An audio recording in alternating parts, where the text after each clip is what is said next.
এই মুহূর্তে ট্যাংরায় আত্মহত্যা না খুন? খুন তিনজনকে, খুন নিশ্চিত ময়নাতদন্তের প্রাথমিক রিপোর্টে। খুন করা হয়েছে তিনজনকে নিশ্চিত ময়নাতদন্তের প্রাথমিক রিপোর্টে। গৃহবধূ রমি দের 2 হাতের কবজি কাটা, বাঁ দিক থেকে গলার নলি কাটা রয়েছে। একইভাবে খুন সুদেশ না দেখেও নাবালিকাকে খুন শ্বাসরোধ করে।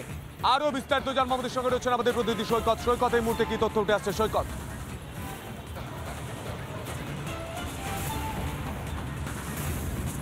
দেখো, এই মুহূর্তে সবথেকে বড় যেটা মিস্ট্রি, সবথেকে বড় রহস্য, এই যে দে পরিবার, সেই দে পরিবারের প্রত্যেকেই যারা মারা গেছে বা যারা এই মুহূর্তে হসপিটালাইজড, প্রত্যেকে 17 তারিখ তারা বিষ মিশ্রিত পায়েস খেয়েছিল।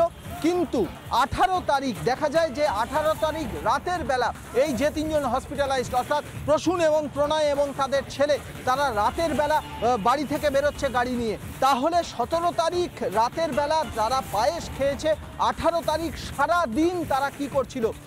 কারণ যেটা জানা গেছে যে ঘুমন্ত অবস্থায় এই 2 গৃহবধূকে মার্ডার করা হয়েছে এবং কিশোরীর মৃত্যু হয়েছে বিষক্রিয়ায়, তাকে শ্বাসরোধ করা হয়েছে এমনটা জানা গেছে। যদিও এক্ষেত্রে যারা হসপিটালাইজড, অর্থাৎ 2 ভাই প্রসূন এবং প্রণয়, তারাই এই খুন করেছে, এই বিষয়টা কিন্তু কলকাতা পুলিশ এখনো পর্যন্ত জানতে পারেনি। অন্তত এই বিষয়ে তারাই যে মেরেছে সেই বিষয়টা কিন্তু যতটা ইন্টারোগেশন হয়েছে সেই ইন্টারোগেশনে এখনো পর্যন্ত ক্লিয়ার হয়নি। তাহলে প্রশ্ন উঠছে, মার্ডার কি অন্য কেউ করলো? বহিরাগতরা কেউ মার্ডার করলো? একটা রহস্য, চরম রহস্য কিন্তু ঘনীভূত হয়েছে। তাহলে মার্ডারটা করলো কে? বহিরাগতরা কেউ মার্ডার করলো? অন্যদিকে গাড়িটা যেটা 18 তারিখ রাতের বেলা বেরিয়েছিল 12:53-তে, বলতে গেলে গোটা শহর ঘুরে বেরিয়েছিল। ট্যাংরা থেকে শুরু করে বেলঘড়িয়া এক্সপ্রেসওয়ে হয়ে কোনা হাইওয়ে থেকে হাওড়ার ওপর দিয়ে দ্বিতীয় হুগলি সেতু থেকে পিটিএস এজেসি বোস ক্রসিং হয়ে 7 পয়েন্টে নামে, সেখান থেকে আবার ফের মা ফ্লাইওভার ধরে বাইপাসে নামে এবং এর মাঝখানে 2 ভাই, অর্থাৎ দে পরিবারের 2 ভাই প্রণয় এবং প্রসূন, সঙ্গে থাকা তাদের ছেলে তাকে প্রস্তাব দেয় যে সে ইনজিওর্ড হয়েছে, তার হাত কাটা রয়েছে, তাকে হসপিটালে ভর্তি করবে, কিন্তু সেই ছেলে রাজি হয়নি।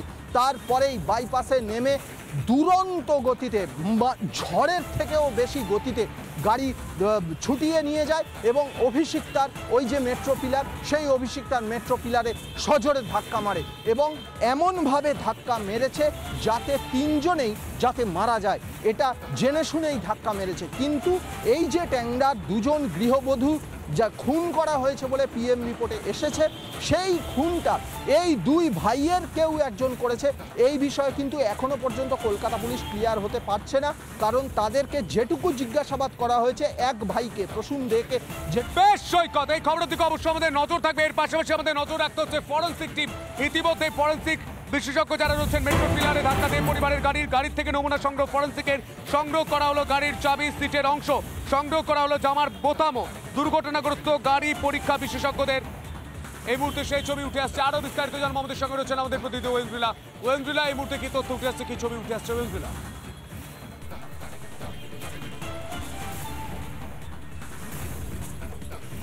দেখো সন্তু, কিছুক্ষণ আগে ফরেন্সিকের টিমের আধিকারিকরা তারা এসেছিলেন, 5 থেকে 6 জনের একটি টিম আসেন এবং তারা গাড়ির খুঁটিনাটি সমস্ত জায়গায় কিন্তু পরীক্ষা করে দেখেন। যে জায়গায় গাড়ির সামনের অংশ তুবড়ে যায় সেই জায়গার যে স্পিড হাইট সেটাও কিন্তু দেখা হয়। এরই পাশাপাশি গাড়ির ভিতরে তারা কিন্তু আধিকারিকরা ভিতরে প্রবেশ করেন। যে গাড়িটি তুমি এই মুহূর্তে দেখতে পাচ্ছ কালো রঙের ঢাকনা দিয়ে ঢাকা রয়েছে এবং সেই গাড়িরই পাশাপাশি আমি এই মুহূর্তে ছবিটা একটু দেখানোর চেষ্টা করছি। এই মুহূর্তে এই যে গাড়িটা, এই সামনের অংশটা কিন্তু একেবারে তুবড়ে গিয়েছিল। এই ছবির পাশাপাশি যে তথ্য উঠে আসছে, কিছুক্ষণ আগে আমরা ফরেন্সিক এক্সপার্টের সঙ্গে কথা বললাম, তারা পুরো বিষয়টি তদন্ত করে দেখছে। দেখো, তুমি যেমনটা বলছিলে যে গাড়ির ভিতর থেকে কোন কোন জিনিস সংগ্রহ করা হয়েছে, একটি বোতাম পাওয়া গেছে, জামার বোতাম। সেই জামার বোতামের পাশাপাশি গাড়ির চাবি, এরই সঙ্গে সিটে রক্ত যে মাখা সিট রয়েছে তার একটি টুকরো, সেটাকে নমুনা সংগ্রহ করা হয়েছে। এরই পাশাপাশি একাধিক ছোট ছোট পার্টস, গাড়ির যে পার্টস রয়েছে সেগুলো কিন্তু সংগ্রহ করা হয়েছে। এরই পাশাপাশি তারা দেখছিলেন, যারা মেকানিক্যালের ছিলেন তারা দেখছিলেন যে স্পিড লাস্ট যে টাইমে ধাক্কা মারে সেই টাইমে কিরকমটা ছিল।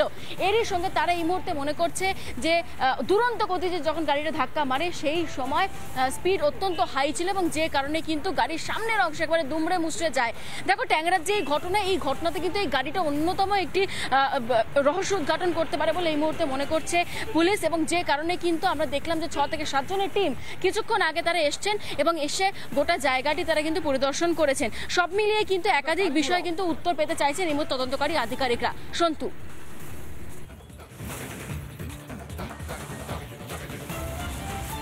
বেশ রঞ্জিলা, এই খবর থেকে অবশ্যই আমাদের নজর থাকবে রঞ্জিলা, আপাতত তোমায় ধন্যবাদ।